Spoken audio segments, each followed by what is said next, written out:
दिनों से पुट्ठा को भूलने की बीमारी हो गई। वो कभी भी सब कुछ भूल जाता था, यहाँ तक कि अपना नाम और पत्नी को भी। उसकी याददाश्त तभी वापस आती जब उसकी पत्नी शर्मीली गुस्से से झाड़ू लेकर आती।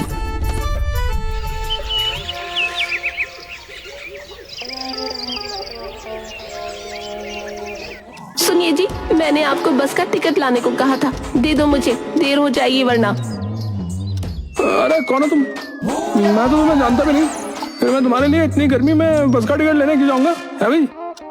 अजी रोज रोज ये भूलने का नाटक लगा रखा है आपने। मुझे मेरे मायके जाना है, मुझे टिकट ला कर दो। हाँ तो जाओ, पर मुझ पर मत चलना, समझी? तो चुपचाप टिकट दो वरना देर हो जाएगी। अरे तुम पराई औरत हो, इसलिए मैं कुछ कह नहीं रहा हूँ, समझी? क्या टिकट की रट लगा रखी है? पराई औरत? मैं सारा दिन तुम्हारे घर का काम करती रहती हूँ, 2 दिन के लिए कभी मायके जाने को कहूँ तो अपना नाटक चालू कर देते हो। वो गुस्से से उसे मारने के लिए झाड़ू उठाकर लाती है।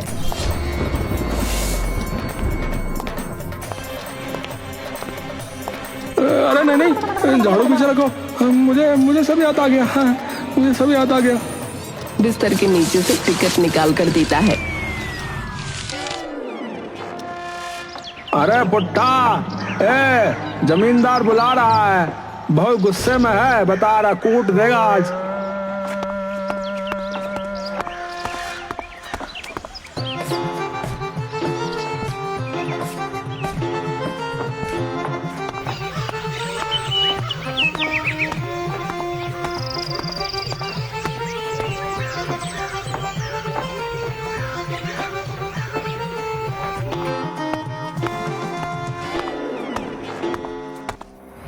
अरे मैंने तुम्हें अपने खेत की रखवाली करने को कहा था और इसके लिए तुमने जितने रुपए मांगे उतने दिए। अरे क्या हो गया?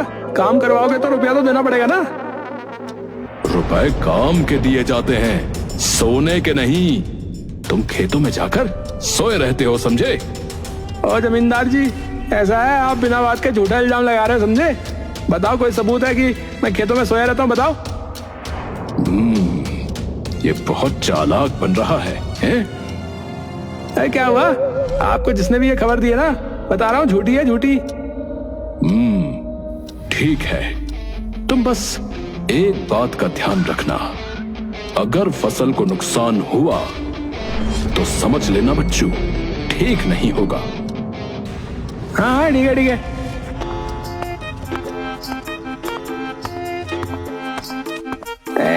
जमींदार है कि घोंचू है? अब खेतों में पड़े पड़े नींद नहीं आएगी तो क्या आएगा भाई?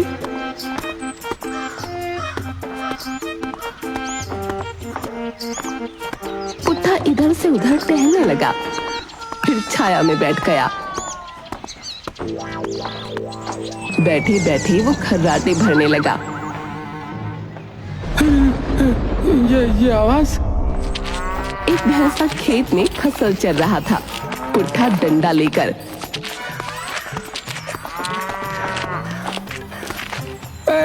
चल चल चल आगे से।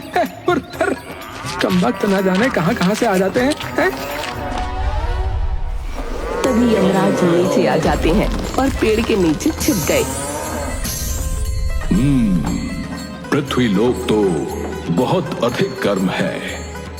अच्छा, तो यही है पुट्ठा महाराज। अभी इसे ले जाने में 5 घंटे का समय शेष है, तब तक मैं भी कुछ आनंद ले लूं।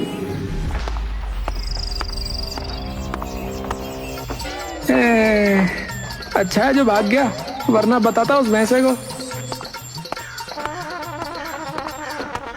चलो, मैं भी कुछ समय आराम कर लेता हूँ। यमराज का भैंसा खेत में घुसकर फसल खाने लगा। कम वक्त फिर से आ गया है। रुक तुझे अभी बताता हूँ, रुक। वो उसे डंडे से मारने लगा। दुष्ट, तुम्हारा इतना साहस कि मेरे वाहन पर अत्याचार करते हो। चलो, तुम अभी चलो मेरे साथ। भैया, नौटंकी वाले भैया, काहे चले हम तुम्हारे साथ, बताओ। अरे चला जाओ, यहाँ से आगे बढ़ो। मूर्ख मानव, तुम मुझे जानते नहीं हो। ओ भाई साहब, हो तुम्हारे जैसे अजीब इंसान को जानने का मुझे शौक भी नहीं, समझे। न जाने आज सुबह किसका मुंह देखा था, पहले जमींदार और अब ये नौटंकी वाले भाई साहब सर खा रहे। देखो मैं कहता हूँ तुम चुपचाप अपने इस भैंसे को लेकर यहाँ से चले जाओ, समझे, वरना मूर्ख मानव मुझे वरना कहता है। अरे यार भाई दिमाग मत खाओ यार, चलो जाओ यहाँ से, वरना मैं जो है गुस्सा आ गया ना तो इस डंडे से मार मार कर तशरीफ लाल कर दूंगा, बता रहा हूँ। यमराज क्रोध में आकर उसे यमलोक लेकर चले गए।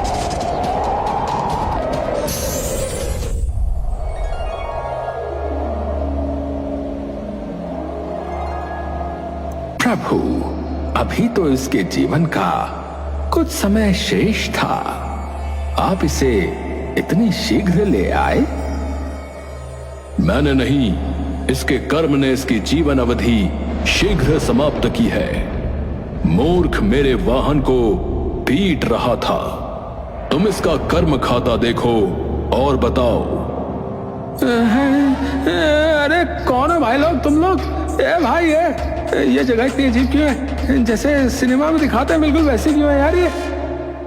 ये यमलोक है, तुम्हारी मृत्यु हो गई है। अब तुम पृथ्वी लोक अपने परिवार सबके लिए मृत्यु को प्राप्त हो चुके हो। ये तो ठीक है, लेकिन ये यमलोक क्या होता है भाई? क्या होता है ये यमलोक? यमलोक यमराज का लोक है। यहाँ सभी मनुष्यों के कर्मों का हिसाब किया जाता है। अच्छा अच्छा, तो आप लोग मतलब अकाउंट वाले हो क्या है? मूर्ख मानव, उसे अकाउंटेंट कहते हैं। हाँ वही। तुम इतना पढ़ लिख कर यहाँ नौटंकी में। चुप, ये नौटंकी नहीं है। अरे नहीं, मुझे तो नौटंकी का ही सेट लग रहा है, वरना ऐसी जगह तो आजकल देखने को भी नहीं मिलती। देखो, अब तुम चुप करो। तुम मृत्यु को प्राप्त हो चुके हो और मुझे तुम्हारा कर्म खाता देखने दो, समझे? अरे पागल बनाने लग रहा है। मरना क्या होता है भाई? अरे अब ये क्या वाला है? मूर्ख, चुप हो जा, वरना तुम्हारी जिह्वा बाहर निकाल ली जाएगी। ये आदमी तो लगता है पूरा कैरेक्टर में है, एक्टिंग भी अच्छी कर लेता है, पर भाई ये मरना क्या होता है ये समझ नहीं आया। तुम नहीं जानते? प्रभु, लगता है इसके दिमाग की बैटरी डाउन हो गई है। चित्रगुप्त, आप भी मनुष्यों की भाषा बोलने लगे। क्षमा प्रभु, मैंने इस पुट्ठा का जीवन देख लिया है। कुछ दिवस पूर्ण इसे विस्मरण का रोग हो गया है और वो रोग ये अपनी आत्मा के साथ यहां ले आया है। ये कभी भी कुछ भी भूल जाता है। इसका रोग यहां भी साथ आया है। इसके कर्म ही ऐसे हैं कि ये यहां भी इस भूलने के रोग से ग्रस्त रहेगा। अरे ये कहां गया? ले अच्छा खासा मोटा तगड़ा है, ये लोग अच्छा ध्यान रखते हैं तेरा, है? प्रभु, इसने अपने जीवन में अच्छे और बुरे दोनों कर्म किए हैं, इसलिए इसे स्वर्ग और नरक दोनों की यात्रा करनी होगी। पुट्ठा, तुम्हें पहले नरक जाना होगा। पुट्ठा? कौन पुट्ठा? कैसा पुट्ठा? किसका पुट्ठा? तुम्हारा ही नाम पुट्ठा है और तुम्हारी मृत्यु हो चुकी है। अरे यार फिर से वही अलाप। अरे भाई ये मरना मारना, अरे यार ये कौन सी बला है यार, ये कहाँ आ गया मैं? चित्रगुप्त, इसे कुछ याद नहीं। मैं अपनी शक्ति का प्रयोग आपका मनुष्यों पर अपनी शक्ति का प्रयोग करना उचित नहीं है महाराज। और इस पुट्ठा की स्मृति को वापस लाने का एक उपाय है। एक पानी से भरी परात लाई गई और चित्रगुप्त ने एक मंत्र पढ़ा और इसमें शर्मीली का चित्र उभर आया। अरे ये औरत तो जानी पहचानी लग रही है। शायद मैंने इसे पहले कहीं देखा है। मूर्ख, ये तुम्हारी धर्म पत्नी है। तभी शर्मीली झाड़ू लेकर आती दिखाई दी। अरे नहीं, अरे मुझे मत मारो, ये झाड़ू पीछे रखो, मुझे सब याद आ गया। हाँ, चलो अच्छा है। अब तुम्हारी मृत्यु हो चुकी है। तुम पहले नरक में रहोगे, फिर स्वर्ग में। अरे नहीं, ऐसे कैसे? मैं पहले स्वर्ग में जाऊंगा, बाद में देख लेंगे नरक का। यम है हम, और यहाँ हमारा आदेश चलता है। अरे मैं तो बस ये कह रहा था कि आप इसे मेरी आखिरी इच्छा मान लो ना। आखिरी इच्छा तो सब पूरी कर दे। ठीक है, इसे पहले स्वर्ग ले जाओ। एक बात और है, मुझे ये भैंसा जो है ना वो बहुत बढ़िया लगा। माय गॉड, मैं इस पर बैठ कर जाऊंगा। ये मेरी अंतिम इच्छा है।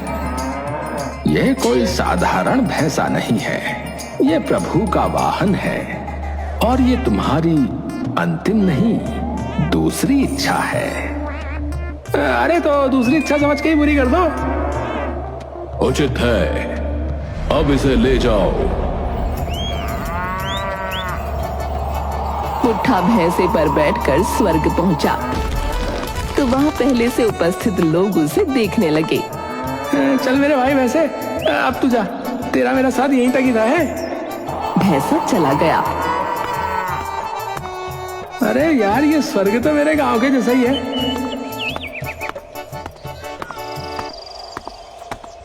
ये स्वर्ग है, स्वर्ग।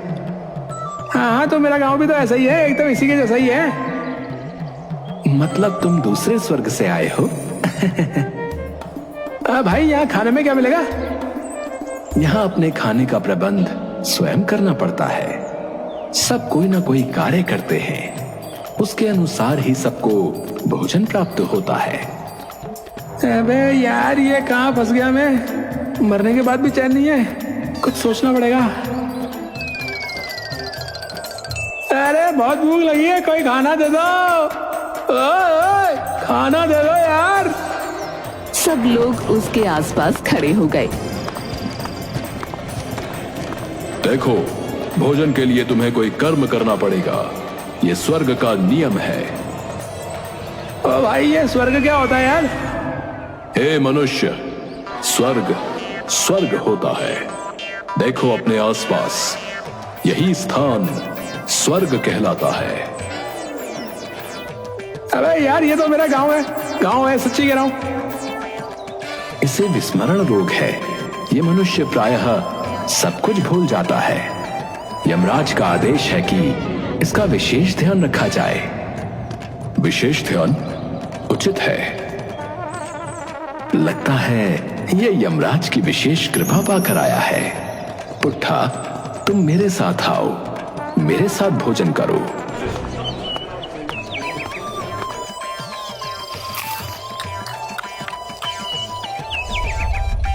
ये मनुष्य यमराज की विशेष कृपा लेकर आया है। यदि हम इसकी सेवा करें तो वे हमसे प्रसन्न होकर हमें शीघ्र ही मोक्ष प्रदान करेंगे। जब तक इसे सब स्मरण नहीं होता, हम इसका ध्यान रखेंगे। वैसे बाबा, आप इस गांव में कब आए? पहले कभी देखा नहीं आपको इस गांव में। शरारती हो। पुट्ठा किसी से पैर दबवाता, हाथ दबवाता तो कोई उसे पंखा करता। वो आराम से पड़ा रहता। प्रभु, स्वर्ग का वास्तविक आनंद तो पुट्ठा ले रहा है। बहुत ही शरारती मनुष्य है। शरारती ही नहीं, चतुर एवं कपटी भी है। इसे तुरंत नरक लोक भेज दो।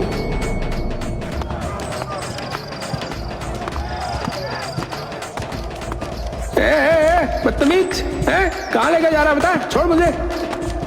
तुम्हारे स्वर्ग का समय अब पूर्ण हो गया है, चलो अब नर्क में तुम्हारा स्वागत है। अरे यार, ये तुम लोगों ने ये क्या स्वर्ग नरक का नाटक लगाया हुआ है यार। अरे यार मैं कह रहा हूँ चुपचाप मुझे छोड़ दो, बता रहा हूँ। आदमी ने उसे नरक में धक्का दे दिया। अरे यहाँ तो बहुत ही बदबू आ रही है, सड़े हुए नाले की जैसी। उसे देखकर एक काला लंबा मोटा आदमी जोर जोर से हंसने लगा। भाई ये कौन सा तेल मतलब जो है शरीर में चुपड़ कर आए हो, एकदम नाले की जैसी गंदी बदबू आ रही है तुमसे।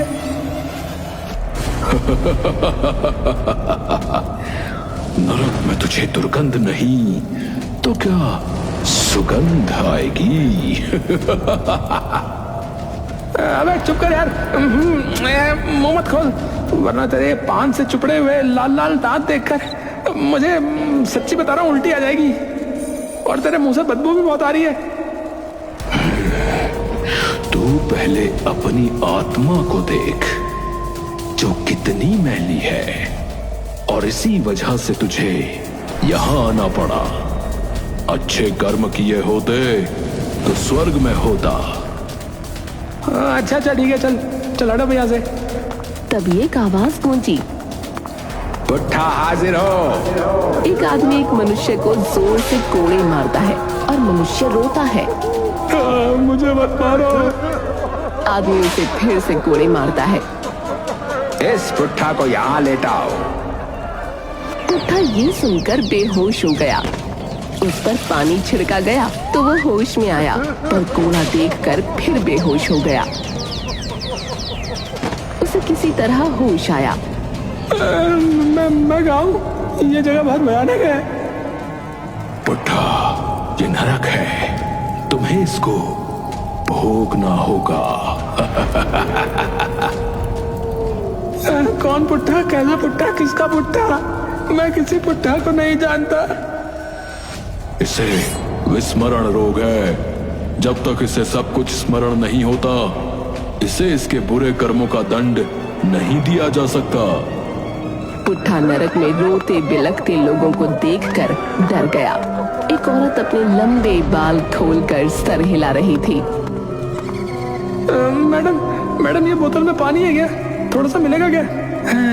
बहुत प्यास लगी है। ले ले।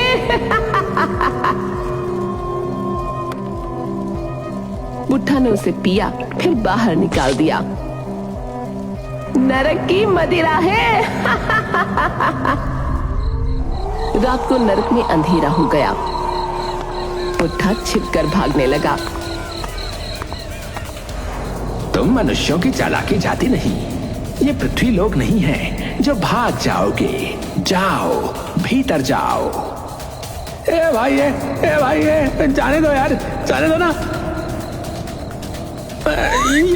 ये लो मदिरा है, तुम्हारे लिए लाया हूँ। हाँ। आदमी ने बोतल ले ली। अनर्थ, घोर अनर्थ, उस पुट्ठा को अभी प्रस्तुत किया जाए। दुष्ट मनुष्य यहाँ भी शांति से नहीं रह सकता।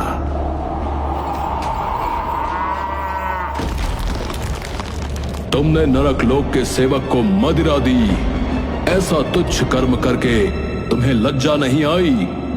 अरे भाई पहले हिंदी में बोलो, मुझे तुम्हारी भाषा समझ में नहीं आ रही है। मूर्ख, विधाता ने तुम जैसे प्राणी की संरचना कर हमारा कार्य दुष्कर कर दिया। अरे भैया हमारे गांव की भाषा में बोलो, क्या बोले जा रहे हो? यही कि तुम मृत्यु को प्राप्त हो चुके हो मूर्ख। अब तो अपनी आत्मा को अच्छे कर्म करने दो। मर गया? अरे मरो तुम लोग, मैं नहीं मरा, समझे? मुझे मेरे घर जाने दो, समझे? वरना मैं। वो चीजें उठाकर फेंकने लगा तो एक आदमी ने उसे पकड़ा।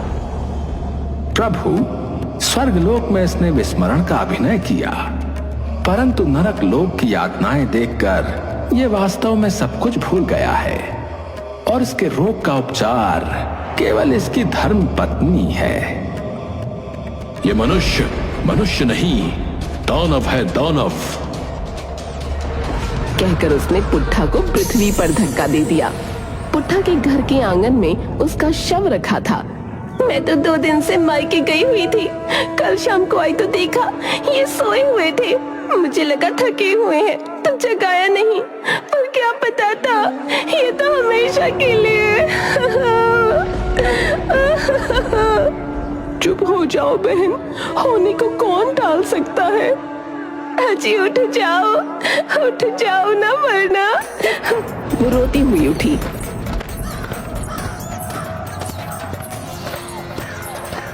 और झाड़ू उठाकर ले आई। तभी बुढ़ा उठ गया। अरे नहीं, अरे मारना मत। है? अरे ये तो जिंदा है भैया। ए भैया, जिंदा है क्या? अरे मैं तो खेत में सोया था, घर कब आया? आप सब भूल जाते हैं, आज तो आपने मेरी जान ही निकाल दी। अच्छा मौसी, जल्दी से खाना लगा दो, बहुत जोरों की भूख लगी है। अब अपनी पत्नी को मौसी बना दो। और झाड़ू लेकर पुट्ठा को मारते हुए। अरे बचाओ, अरे